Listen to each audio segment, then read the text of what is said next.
Okay, well, Wednesday, August. I can't believe it's August already. Where did July go? Just incredible. Couple things, just a bit of housekeeping. As of August 1st, the main reception area at the office in Mississauga is now in what was the Agent Success Center. So we have leased out the smaller space that we had at the main office. So if you're coming to the main office, it's your first door on the left as you come off the elevator step. And it's marked, it says reception. So definitely, we did that just again with looking at everything from COVID and looking at costs and expenditures and things like that. So the main office, I had some people that were looking at renting some space. So I looked at that, and it was space we weren't utilizing. So we've done that. And it is Angie's birthday today, by the way. She has the day off, but just thought I'd let everybody know it's Angie's birthday today. So maybe you could reach out to her, just wish her a happy birthday. Housekeeping stuff. RECO insurance. Hopefully you've been notified. Your RECO E&O insurance is due by August 14th. So make sure you go online, go right on to RECO My Web. You can pay it right online, and do pay it before August 14th. Okay.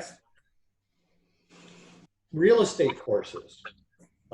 Been notified that if you are currently doing any courses with OREA, so the Ontario Real Estate Association college courses, they were supposed to be ending October 2020. It's been extended to March 15th, 2021. So if you are doing any courses, make sure you get them completed before March 15th, 2021. Because then it switches over to Humber College.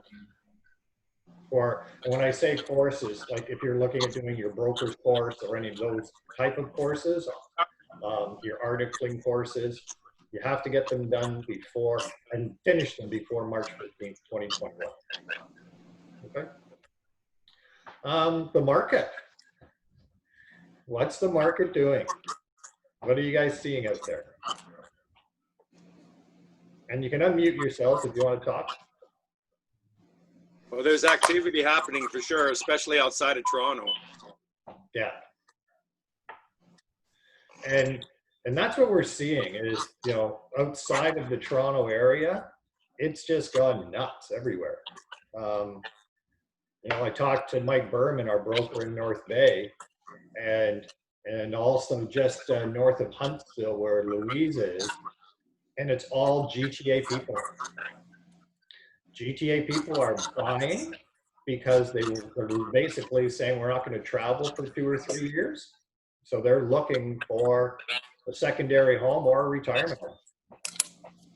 And that's really what's happening. And I know in the Niagara Falls area and St. Catharines, market there has just been busy, busy, busy.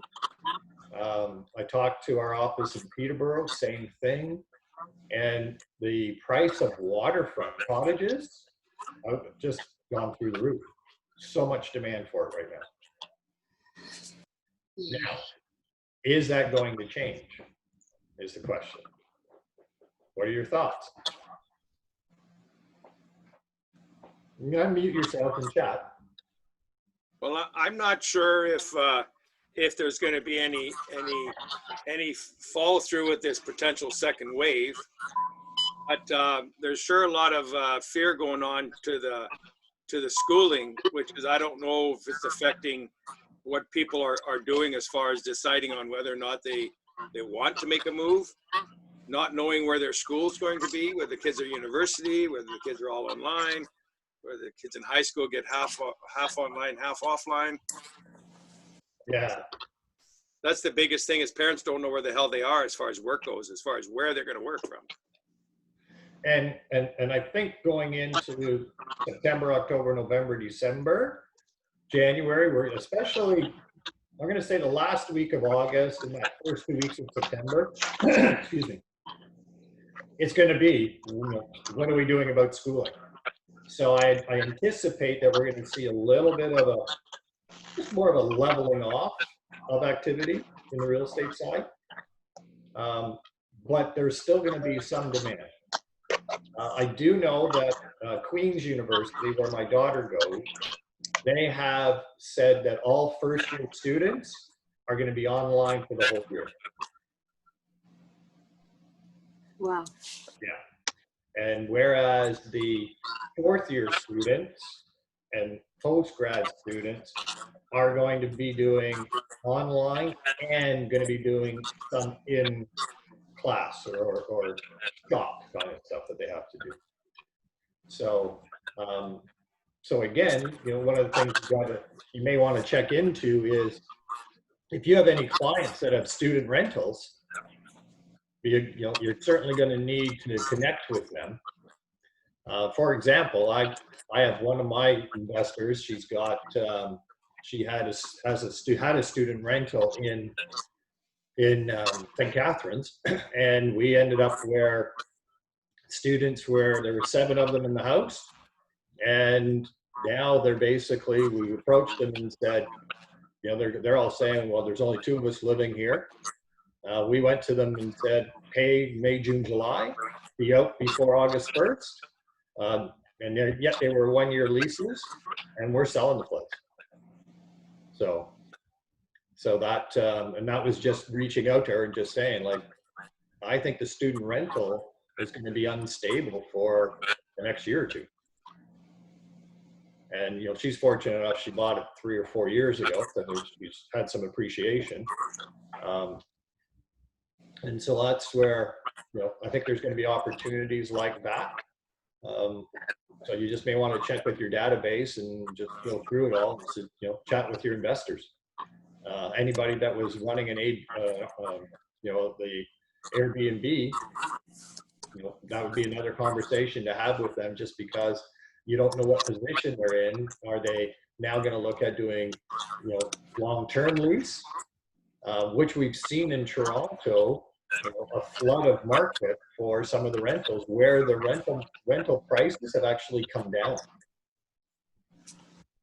So it definitely is, a changing market as we see moving forward for the fall. I anticipate, and I have builders that I work with that have now called me literally on the weekend and said everything they're hearing is going to be a bit of a slowdown come fall, winter. So now they're trying, now, of course, now it is, okay, we need to get these things sold now. Whereas when I was chatting with them a month and a half ago saying, yeah, hot market, let's get going. But so you definitely need to check with all your database and just, let them know that if they're thinking of doing a move, probably the next 30 days would be better than trying to do it in, say, November-ish.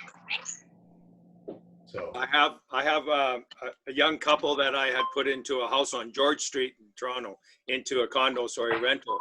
And they were paying $2,250 or $2,300, and they're in the exact same unit, 9 floors down, exact same square footage, for $350 less a month. wow. I just moved them vertically. Yes. To save $4,000 because they're saving up to buy a place. They're looking for a down payment.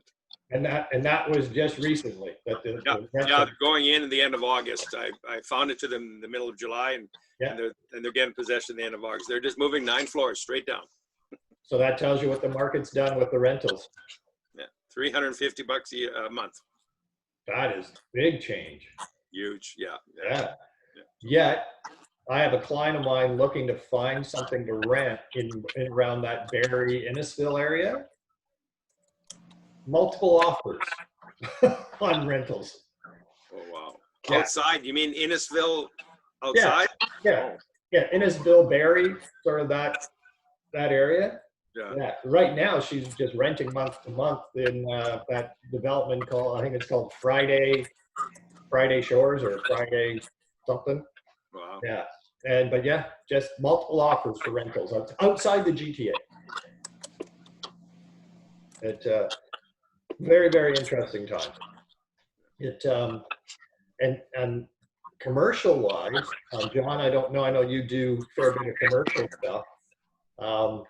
I'm basically seeing more and more vacant places coming up that are, you know, at least in the GTA area where they were a small independent company, you know, or storefront kind of thing.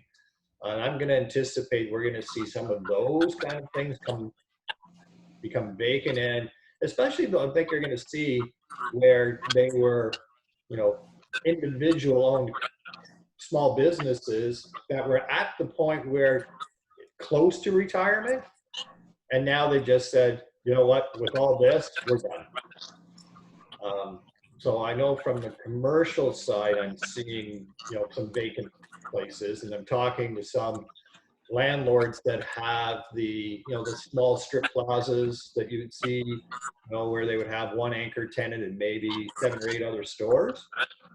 I'm seeing more and more vacancies. Yeah. Are you seeing that too, John? Absolutely.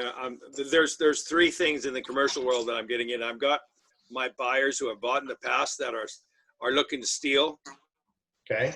They said, let me know when it gets back to 8 and 9% potential cap rate, you know, with all their emptiness. But if it was full, I'm going, they're going to see that. We haven't seen that in years. So why the hell would you think you're going to get it now? Oh, it's coming. So in their mind, it's coming. Okay. So if they own it, they're afraid. If they have money sitting in the bank, they're waiting for it to be better. It's interesting that they, well, basically, the only thing that's going to change the cap rate is you got to get the prices down, because exactly, that's the only thing that's going to make the cap rate work. Exactly, and that's what they're waiting for. They're waiting for them to drop, you know, $1 million off of a $4 million property to increase that cap rate 5%. That's what it takes, right? Yeah, it takes 25% drop in price to increase 2 or 3% cap rate. Okay. Yeah. So, anyways. I've got some of those, but I always have some of those. Yeah. Dreamer commercial buyers. Yeah, I can tell you that at least where we are right now in office space in Mississauga, that there's a demand for smaller office space. Right, they're downsizing. Yeah, yeah, and so. And I think you're going to see that in all different areas where the commercial, you know, at least in downtown Toronto, when I've talked to some of my buddies that work down there, their offices have basically said, you know, we're going to look at doing 3 days you come in, 2 days you work from home, just so that they can start getting some of their workforce back in, and not so much for the productiveness of it, but just the socializing and connecting with them. So it is interesting, though, that lots of companies are looking at saying, what do we do with the space? So so that is something that if you have clients that are in the commercial side of it, then, you know, reach out to them, because those are the kind of decisions that they're going to look at to see what can they do even short term. Right. So, yeah, so it is, you know, again, it's just keeping in touch, and you know, it changes daily. Just to give you an idea, I was up at our place just outside Collingwood.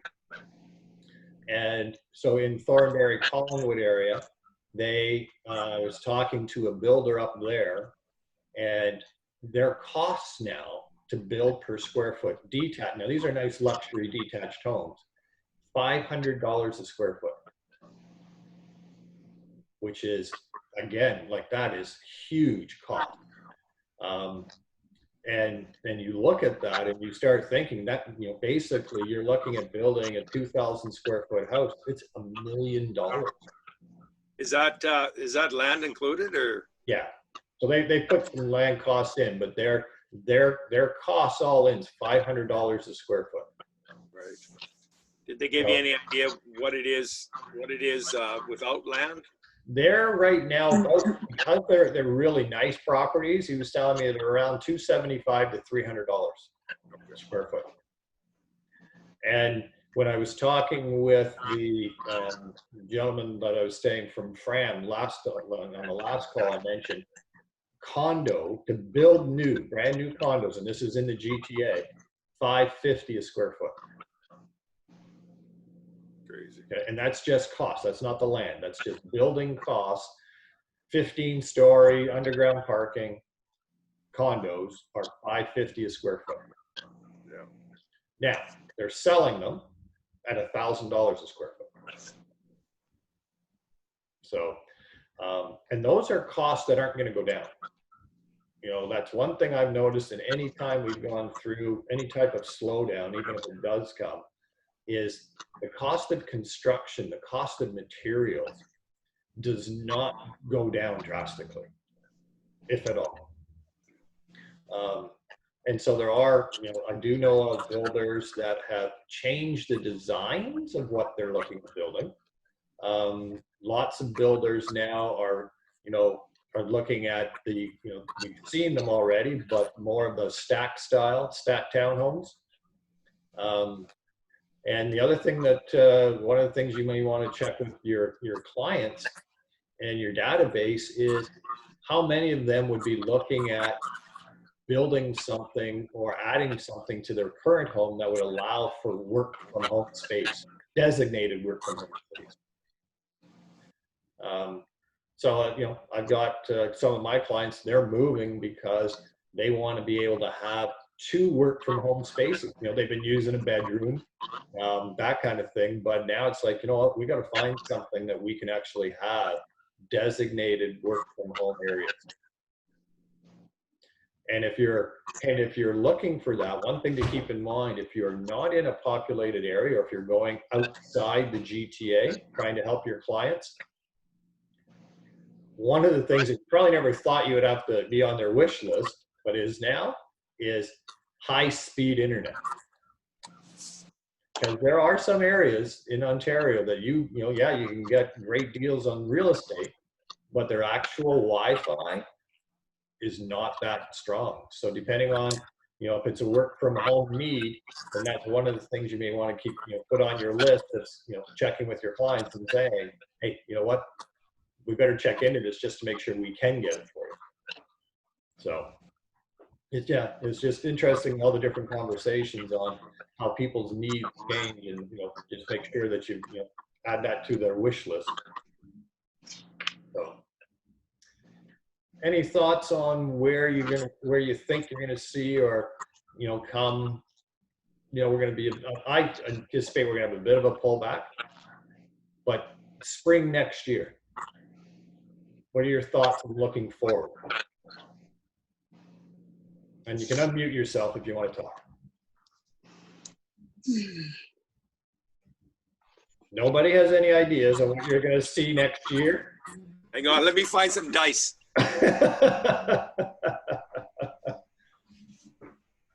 Well, yeah. Well, I think, as you know, all of you have been in real estate. I've been in real estate since the 90s, and Scott as well, probably earlier than me, probably late 80s, eh? 81. Yeah, 81, early 80s. Okay, well, I did a few things before I got into real estate, so, but I've seen these things come before, and it's like they automatically come every 10 years or 12 years of, you know, but you knew something was coming, but nobody thought this was coming. Right. The question is this reaction voluntary or involuntary? That's the problem, right? Are people going to voluntarily keep prices the way they are by just staying put, or are they going to be forced to do it by banks, which is how it's been in the past? I was back in the day when people were giving houses back for $1. And so, yeah. I don't think we're in those days again. I don't think the banks will ever let that happen again, because it hurt them more than anybody else, because they didn't realize what they were doing. Giving houses back to people, or making people give them houses, doesn't do the economy any good. No. So it'd be interesting to see. I think this is a whole new turn. One of the things that I was in discussions yesterday with some people is how the true effect of the economy with COVID has not been realized yet because of all the government incentives. And when they run out, then what are we actually going to spend? And so that's where, you know, they're saying the perfect storm may be coming in December, January, February. So I think it's going to do some turmoil, especially because we're a border town and a tourist town. Yeah. Casino is not back up and operating, you know, to any capacity. I guess they said they could open up to 50 people, but that doesn't generate enough, you know, revenue to pay one employee. So I think the longer this goes on, it's going to affect our market here, just because people aren't going to be back to work employed and for financing and things like that. So I think, you know, maybe our prices will hold. I don't think they're going to surge too much.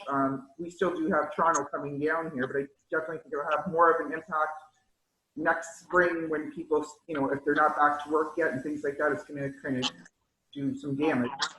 Yeah, and actually, Diane, that's a very interesting point because of where your economy is driven from. Yeah. Yeah. So yeah, it'll be interesting to see what happens. But yeah, I don't think, like you said, we haven't even, the shit hasn't hit the fan yet. Yeah. Right? Yeah. And people are receiving some government assistance in some way right now. Yeah, yeah, for sure. Actually, so right now I have a girl who's looking. She is a casino employee. She's laid off. She's getting the CERB. So I don't even know, I guess she has the promise to go back to work. So I don't know how that would play into financing right now. Would she qualify just that she was you know, she is an employee of the casino? I'm going to suggest it's going to be tough for her to qualify right now. Yeah. Just because, and the only reason I say that is I just sold a place to a client of mine in Hamilton. And one of the questions that the bank asked was, we need a letter from the employer saying that he was not off during COVID. Yeah. And from employment. Right. They want to know that, you know, moving forward, that his job was an essential, let's call it. And it happened that it is. Yeah. But it was interesting that the finance company actually asked for something from the employer. That they will be returning to work or something? Yes. Yeah, so that, I think that'll do some havoc down here. Yeah, because right now, Diane, would you say majority of the Niagara buyers are GTA, people moving in? Yeah, probably more so, yeah. Yeah. Okay. Yeah. We'll see what happens. Yeah, I still think that's going to continue. I still think you're going to get GTA buyers coming that way. Yeah, still coming down. I definitely think that's I think that's going to continue, which may stabilize the market more so. Yeah. Because all the different places outside the GTA, it's just everybody I'm talking with, it's like, thank goodness for the GTA buyers. Yeah. But it is pushing prices up, where some of the local people are going, we can't afford it. Right. Are you seeing that in Niagara region? Oh yeah, for sure. Yeah, yeah. Yeah. Okay.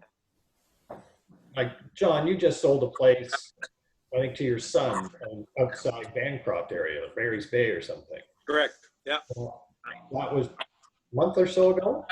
Well, it actually turned out to be a multiple offer, believe it or not. Within the first 24 hours, I had an offer in within 2 hours, and within 2 hours after that, there was another offer coming in. Somebody hadn't seen it yet. Yeah. And so we put over asking, but we got it, thank goodness. Knock on wood. And that's like 3.5 hours east of Toronto. Correct. Yeah. Yeah. And no COVID cases there whatsoever. They hate it when people come to town. They don't come. Leave our little community alone. Yeah. So I've been up there once, but my son says just we'll stay close by because people give me the bad look when they see strangers. So My goodness. Yeah. Well, you know what? They have 0 cases supposedly, and so that's the way they want to keep it. I don't blame them. Yeah. Well, But it's a dead community. I mean, to me, I don't understand why. I mean, he's got a 3,000 or 4,000 square foot house with a 2-acre parcel and beautiful oversized double attached garage with a outside hot tub. yeah. Or here would be probably 1.6 million. There was 400,000. But for there, 400 is almost record breaking. So But that, again, outside the GTA, people are willing to look at being outside the GTA. yeah. My goodness. Yeah. And so, you know, one of the things that you have to look at is you got to go through all your database, chat with people, because even if they said today they're not going to do anything, 60 days, 90 days from now, there could be something that changes in their life. Yeah. So Here's the biggest thing. Here's the biggest thing that I've noticed with all of the showings that I've done in the last 30 days to about half a dozen people. They all want perfection. And especially the Toronto people going out, they expect it because that's what they get where they're at. So they're trying to get houses that are just done inspicably, like beautiful, they over asking for sure. Houses that need a lot of work, people shy away from only because I don't think they have the cash to put into the property. They barely have the cash for the down payment. So I'm finding like in Barry's Bay, all the houses we looked before we found this one was just junk. And it was as low as $140,000, but what do? You can't throw $100,000 into the house. He doesn't have it. right. So, and everybody's in that case. They need something that is in good shape in order to go to the next stage. So renovators, you know, the problem is that you can't get employees or you can't get people to go work because they're all collecting CERB. I'm finding that the biggest thing. I'm doing a whole bunch of pours in my backyard, and just to find people to come help me pour is like, I'm getting CERB unless you pay me cash, right? Really? Yeah. So Okay. I said, hell, I'll bring family on the weekends. Yeah. And again, you know, with the interest rates being so low, it's easier to finance the higher price for a property that's done than it is to try and come up with the cash. Now, one of the items that you may want to familiar yourself with is some of the mortgage companies do allow for mortgage plus, basically where you can get an improvement mortgage at the time you're buying. So if you basically look at that, buy it at a certain amount, you know that you are looking at spending $40,000 or $50,000. Certain mortgage companies will give you an approval based on the work being done. You need to have professional quotes. You need to establish what's going to be done, and you need to do almost evaluation of when that work is done. What is the house worth? A lot of times, though, you have to have the money up front, though, and then they'll give it to you. So you got to have somebody who will help you bridge the people that want to get paid first in order you to get the money, pay them back later. Yeah. Well, for the next call, I'll look into that. Maybe, you know, maybe I'll get a mortgage person on that will just explain it. But there is a scenario that you can get a mortgage based on home improvements during the purchase. In advance. In advance. Oh, that's good. Yeah. So unless anybody has any of that information on right now, you want to speak up and share it, but I can dig into that a little bit. Because with the way the interest rates are so low, then you want to look at getting that money up front right away. Okay. Any other topics? Anybody anything else we need to cover? There's one thing that's interesting I ran into with another couple that I'm looking at for a property for them. They have a solid 5% down, but banks will only lend them $1 million or less at a high ratio mortgage. And in Toronto, it's very hard to find a house under $1 million. That's right. So they're having a hell of a time being able, like, if there's some houses that were like 1,050,000, then all of a sudden CMHC, you can't do the 5% down anymore. So Yeah. they're screwed. Yeah.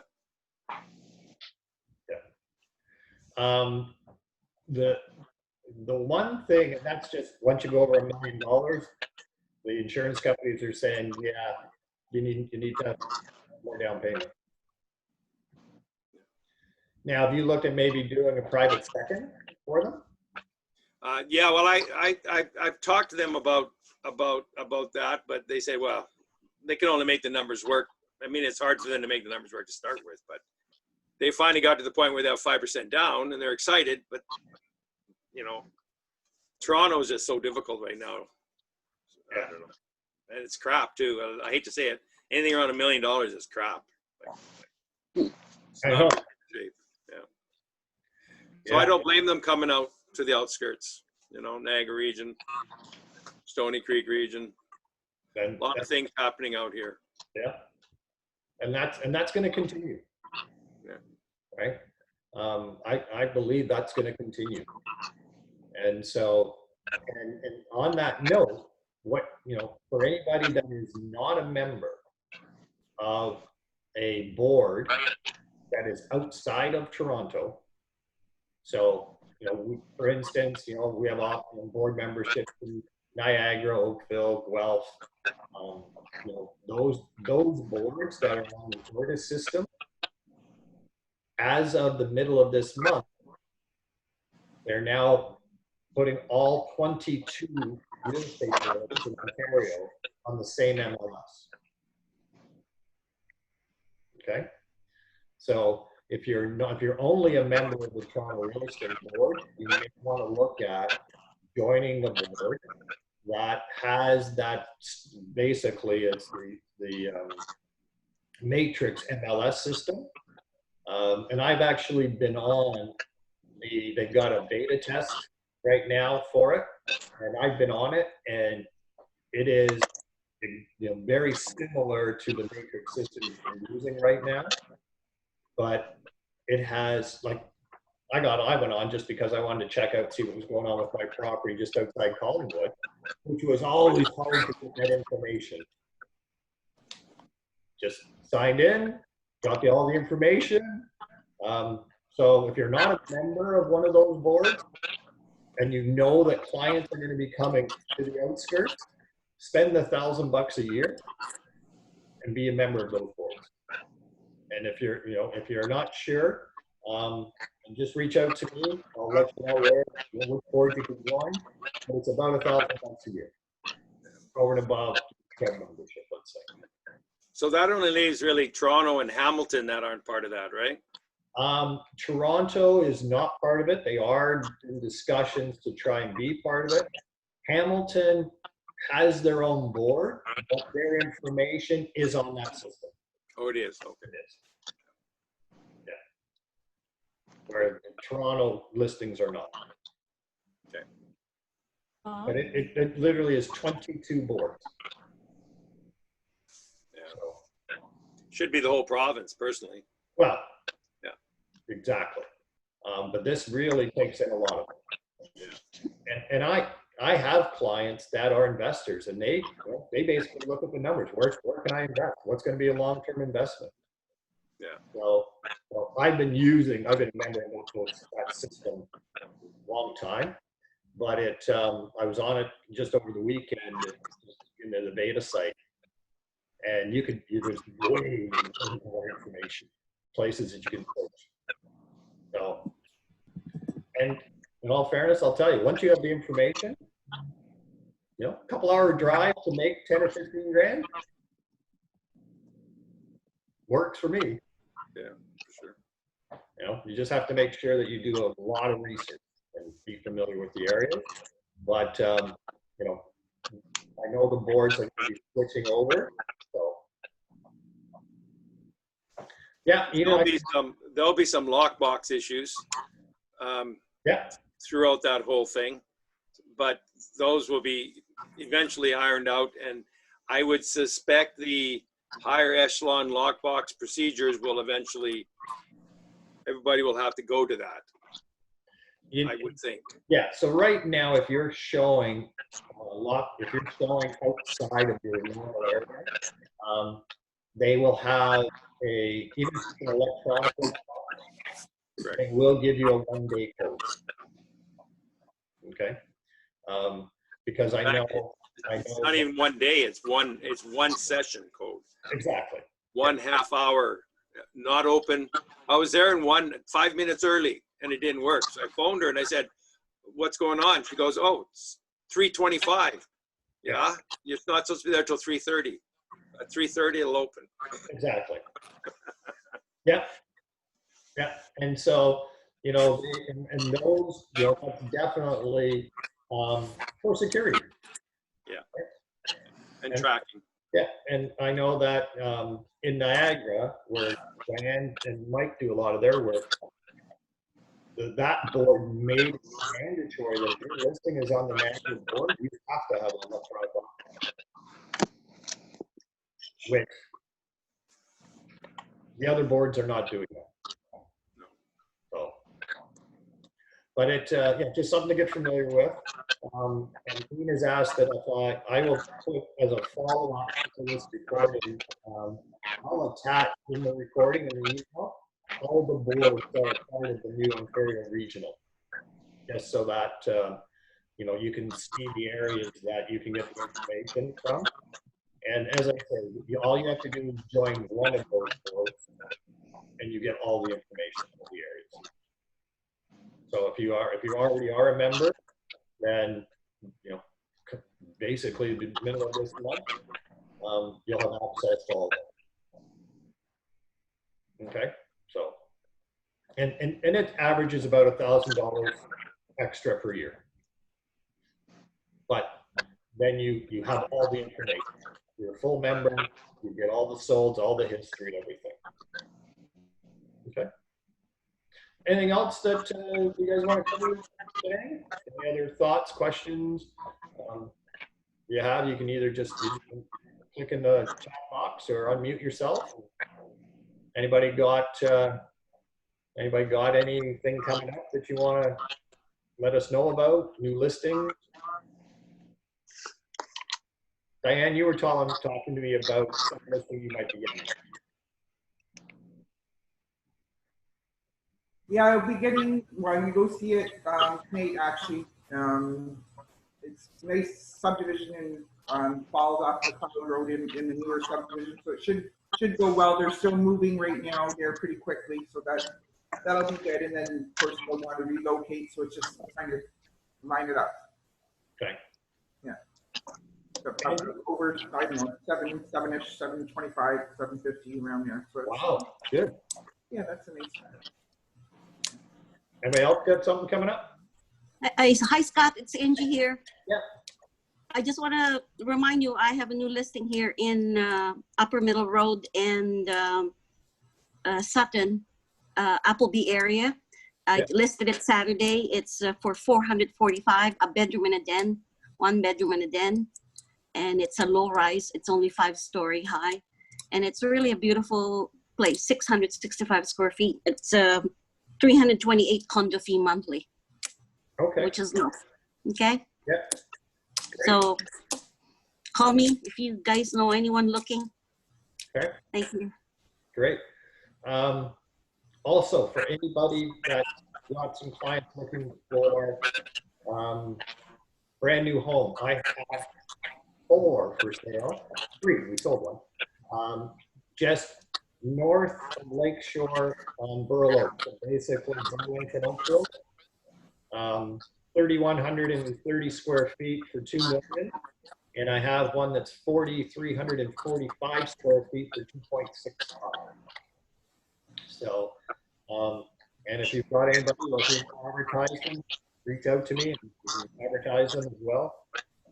I'm also getting we just kicked out some students out of a student rental out in St. Catharines that I'm just putting, we got to do a little bit of work to it before it comes on the market. It's a nice detached, it's actually 6 bedrooms plus a family room, and all 6 bedrooms are above grade. So on Marmac, if anybody's familiar with the St. Catharines, it's a nice area of St. Catharines. I think they call it Burley Hill area. Anyway, so that I'm going to be, just got the tenants out on the weekend and got a lot of work, fair bit of work to get it ready to show, but that'll be coming on, and we're planning to sell it as is. So. But you're selling it as a detached home and not so much of an investment student rental? Correct. Okay. Yeah. What price you going around, Scott? Well, it's going to need some work done to it. Similar side split, nicely done up, just sold for $585 down the street with a 2-car garage. This is a single car garage, 5 levels. Yeah, probably 5 level side split. I think I'm going to list it like $489.9, sell it as is. Yeah. But it, the couple of just regular 3-bedroom bungalows, no garage across the street, just sold for $465, $475. But the side split, much bigger. Like this has a huge master bedroom with a separate step-up tub, separate shower, kind of thing. So it's like big house. Yeah. Yeah. Marmac. It's on Marmac in case you want to, 19 Marmac in case you want to drive by.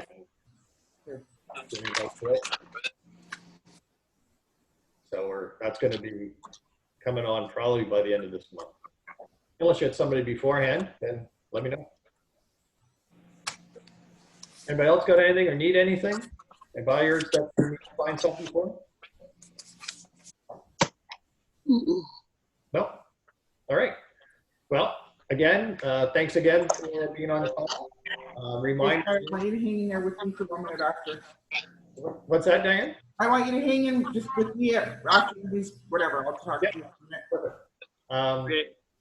All right, everybody, take care. And a reminder, it is Angie Young's birthday, so she's not in today. She's got the day off, but if you want to reach out to her, just happy birthday.